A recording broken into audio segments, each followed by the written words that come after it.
So, Walter Isaacson's new book is coming out in September on Elon Musk. And I was just listening to Walter Isaacson on Twitter Spaces answering a few questions. One of the questions was about comparing Elon Musk and Steve Jobs. Obviously, we all know Walter Isaacson has also written a book on Steve Jobs. So to ask him this question made sense. And the question was, what are the similarities and differences between Steve Jobs and Elon Musk? To which Mr. Isaacson replied, as far as similarities are concerned, they both are deeply obsessive about the job, about the project, and they are not necessarily very empathetic people.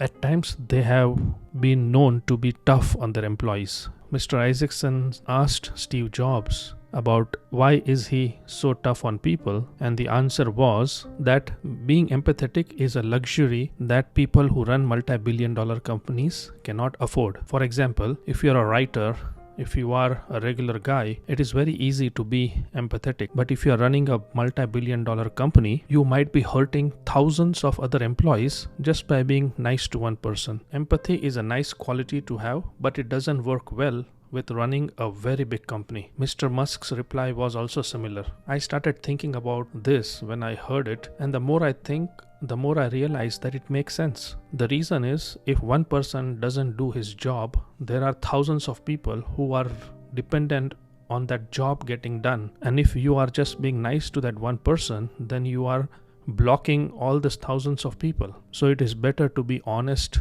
and realistic with that one person so that he gets his job done, so that the design is released to the manufacturing floor where thousands of people are waiting so that they can assemble the Tesla or build the new Tesla factory in Mexico, or hundreds of thousands of people are ready in China to build the next iPhone. And if the iPhone design is not ready by March or April, manufacturing cannot start in China. It takes like 2 to 3 months of manufacturing before Apple can release the new iPhone in September to the waiting customers. On the differences between the two men, Walter Isaacson said that Steve Jobs put all his heart and soul into designing a product. He cared about every pixel, every atom on the iPhone. But once the design was ready, he just gave it to China for manufacturing. Steve Jobs was not involved in manufacturing, but Mr. Musk is all into manufacturing. Elon Musk adores manufacturing. Elon Musk reveres manufacturing. He knows the importance of manufacturing. He knows it is very important to build the factories and put the designer's desk right next to the assembly line. There have been stories about Elon Musk himself